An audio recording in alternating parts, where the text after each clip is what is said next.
Good afternoon, this is Gareth. Incredible story to tell you now. Nikola Voce, whose husband was diagnosed with dementia when he was just 51. You often hear, don't you, about how it affects older people and their families, but imagine having that diagnosis at the age of 51. Now, a training session which helps make a difference to the lives of people with dementia is returning to Nottingham later this month. The Dementia Friends Champions session on January the 16th will take place at Nottingham CVS on Mansfield Road as part of Alzheimer's Society Dementia Friends programme. Earlier today I met Nikola Voce, who's done the training, and she told me and now tells you her incredible story about Steve. Okay, I met Steve 18 years ago when we were at college together and we became good friends. I know he'd had a life in various careers, including broadcasting and other jobs. He's a very, very friendly, happy-go-lucky chap. Anyone would get on with Steve, and everyone loves him, and indeed they still do. But over the last 8 years, through his illness of dementia, it obviously has progressed and changed his personality, although it's still very much the Steve inside that we all know and love. But his needs obviously have changed, and his practicalities of life are all very different to what you might call normal life. The thing that strikes me about Steve is his regularness, his normality. He's an ordinary guy, and this is the sort of there but for the grace of God goers all thing about this, isn't it? Yeah, he's the kind of bloke you'd meet in the street, he'd help you out doing something, you'd say, oh, that was really nice thing that someone did for me today, and it would make your day probably once you'd met him. Can you tell me a little bit about his diagnosis? Yes, we had an inkling that something wasn't quite right with him, obviously no idea what, in 2005 on a weekend away with friends. And it wasn't so much about, I think people tend to think of dementia as forgetting things. It was very much just struggling to do normal things in day-to-day life. So we went to the doctor just as a preliminary thing to see if there might be something to look at, and he did a test in the surgery that then referred us on for more tests, and over the course of the next year really it took to go through all the tests and get a diagnosis which was frontotemporal dementia initially. And what does that mean? Because dementia is this massive sort of umbrella term, isn't it? Yes. Dementia is the umbrella term for lots of types of dementia. I think there's over 100. There are 4 main ones that people think of. Alzheimer's is certainly the most common. There's also frontotemporal, which affects younger people more, which is what he has, and vascular is fairly common, and dementia with Lewy bodies. But they all have similarities in that they're diseases of the brain, but all the symptoms can vary widely between person to person, let alone types of dementia. Can you remember the actual things, you said they were just sort of daily regular things that he was unable to do? What were the things? Mostly struggling to get his words out. Obviously he's used to being a fluent speaker, being a broadcaster, and even on air he was struggling one night, as one thing had. He was struggling at work in that he couldn't take a phone message, which is obviously to us a very simple thing to do. So that, coupled with other just tiny examples like leaving the lid off the milk, which obviously is very normal, anyone can do that, but you add them all together, and only started to struggle to read very early on as well, which obviously you can't put that down to anything normal really. So that was a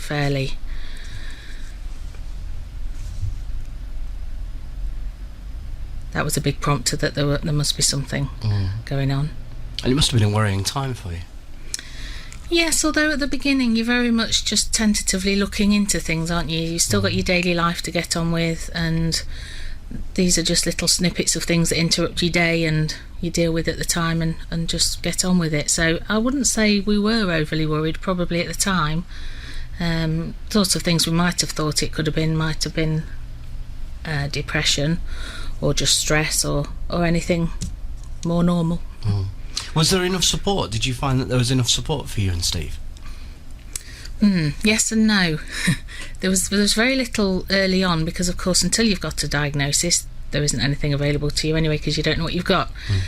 So in the earlier times there wasn't very much, and even after diagnosis for us I got some support from a support group that I opted to go to, which a lot of people don't, which was a carer group, and I would recommend those to anybody because they're a great source of information as well as support and just somewhere to share your troubles. So that was a good place to go for me. He didn't particularly want anything, but we found our own ways of support in the manner of finding him things that he was interested in doing that perhaps would have been different to before. He's always enjoyed art, so that became more of a regular hobby than just a minor interest on holidays. And singing, which has continued to be a theme right through his illness. The Singing for the Brain that the Alzheimer's Society run is marvellous. I think it should be everywhere. But everyone enjoys singing, so it's no different for him. Nikola Voce is telling you the story of her husband Steve, who was diagnosed with dementia at the age of 51. Now, the Dementia Friends Champions train volunteers who encourage family, friends, local community to learn a little bit more about dementia and inspire them to help people with dementia to live well. Nikola has done that training. More on that still to come. We'll also put links to the website on the show's Facebook page for you this afternoon. Gareth Evans on the BBC is where you'll find us on Facebook. You're with BBC Radio Nottingham. Take that and Patience playing in just a second, and more with Nikola in a moment too. Your breakfast. Take that on BBC Radio Nottingham, where this afternoon you've been hearing about a touring training session which helps make a difference to the lives of people with dementia. It's returning to Nottingham later this month. Nikola Voce has done the training. She's been telling you her incredible story, the story of her and her husband Steve, who was diagnosed with dementia at the age of 51. Here she tells you where Steve's at now. He's been in a care home for the last nearly 3 years in March. How hard a decision was that? Oh, very. I think we all say, don't we, you would never do that to anybody you know, or you wouldn't want it for yourself. But sometimes circumstances take over and you have to make these decisions. And for him, it was the best decision because he literally needed one-to-one care almost 24 hours a day. Apart from the time he was asleep, he literally needs input, and even medical input, really. To help him, which I was unable to provide. You're going to see him after this conversation, aren't you? I am, yes. How often do you see him? Usually 3 times a week. That's recently reduced. He has visits 6 days a week because I find he still needs one-to-one care very much, and we're the best people who can give that to him. I can't expect that from the care home. So yes, it very much matters to me that whoever's going, we cover at least 6 days a week.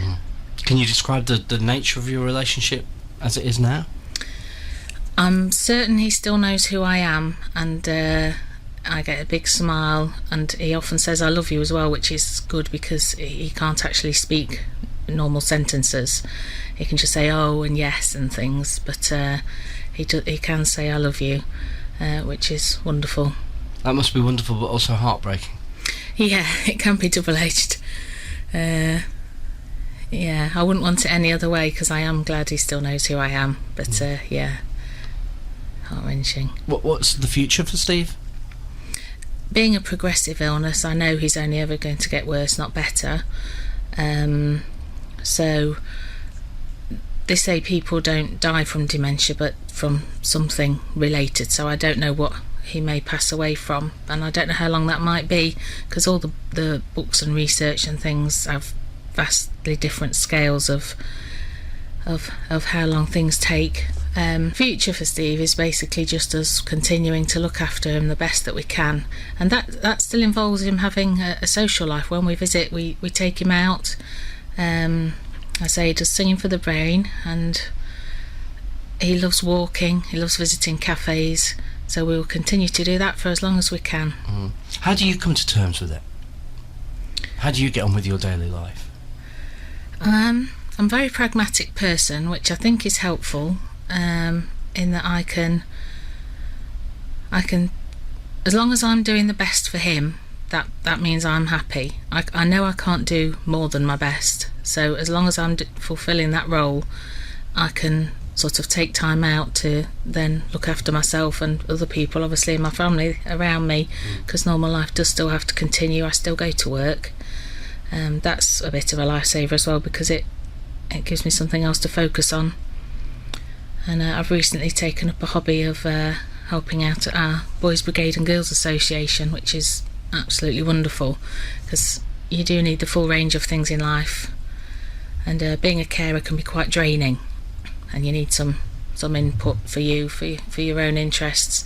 So I can sort of, I don't want to use the word compartmentalise as such, but it is a bit like that. When I'm looking after him, he's got my full attention, and that's what he deserves. Do you find that you're living in the moment? Yes, yes, because I literally don't know what day to day, week to week life holds for us. We don't plan, obviously, in the same way a normal married couple might for the future. So very much day to day life is how he is that this week, this day, even this hour, because it can change within the visit how he is. I think you're remarkable.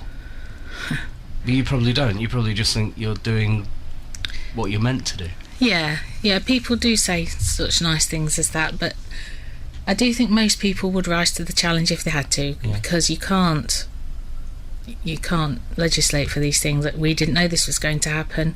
You either deal with it or don't, really. So I've chosen to deal with it, and dealing with it as well as I can is the best for both of us. Yeah, she's incredible, isn't she? More of Nikola and Steve's story to come after the headlines at past on BBC Radio Nottingham, and we'll put links as well to the website for the touring training session, which is coming to Nottingham on January the 16th, on the Facebook page Gareth Evans on the BBC Radio Nottingham with Dusty now. You've been hearing from Nikola Voce on the programme this afternoon. Her husband Steve was diagnosed with dementia when he was just 51. What an earth-shattering diagnosis to be given at such a young age. Now, a touring training session which helps make a difference to the lives of people with dementia is returning to Nottingham later this month. The Dementia Friends Champion session on the 16th of January, taking place at Nottingham CVS on Mansfield Road, part of the Alzheimer's Society Dementia Friends programme. More details about that right now on the Gareth Evans on the BBC Facebook page. And back to the story of Nikola now, Nikola Voce, who has done the training and really has an incredible personal story. Gareth Evans, BBC Radio Nottingham. Your business card describes you as a carer, a speaker and a campaigner. What are you campaigning for? It's more local campaigning, really. In fact, it's mostly just our own campaigning, such as where he is in the care home. I see it as my role to campaign for his best care, and that may extend beyond there in certain situations. But I just want to campaign for people to know more about dementia, because obviously it is a lot more well known about these days. Thankfully, it is going to affect so many of us in the future, and even just knowing about it can make such a difference. Like the patience of somebody in a shop, that they might think, they might have that illness rather than they're just being annoying. And touring training sessions like this one in Nottingham, do they help? How do they help? Yes, I've done the Dementia Champions training, which enables me to run an information session, because we want to get Dementia Friends, which is a national thing, which is basically about increasing awareness and perhaps just enabling us all to look after those around us a little better than before. We are getting better though, aren't we? Well, I mean, I remember when I was a child, the old lady across the road from us had what we would now call dementia, probably Alzheimer's, and there was a lot of ignorance about it, and there was a lot of pointing, and there was a lot of sniggering. There was, and actually now looking back, we have in those 40 years come an awfully long way, haven't we? Yes, I think we have, thankfully. I really wouldn't have liked to have lived in those times. But there's more to be done. Oh yes, there's always more to be done. What more can be done? What more do we need to do? As a society, what more do we need to do? I think we basically just need to care for everyone around us, whatever situation they might be in. So with regards to dementia, we just need to care about those in our family and our friends, and do what we can to assist. And that might be just a conversation, a phone call, a text to someone to say that you're thinking of them, or ask if they need any shopping or doing anything practical. visiting them if they're in a care home, because they're not actually as scary places as you might think. I think a lot of people are put off visiting care homes. Certainly a couple of Steve's friends have been. They've never visited him. Really? Yeah, which is sad. But I think if they did, they wouldn't find it as scary as they think. Because to me, where he is, it's just somewhere else he's living. I haven't left him there to live there without me. I'm still very much part of his care, and I want people to visit him much as they would if he was at home. When do you miss him?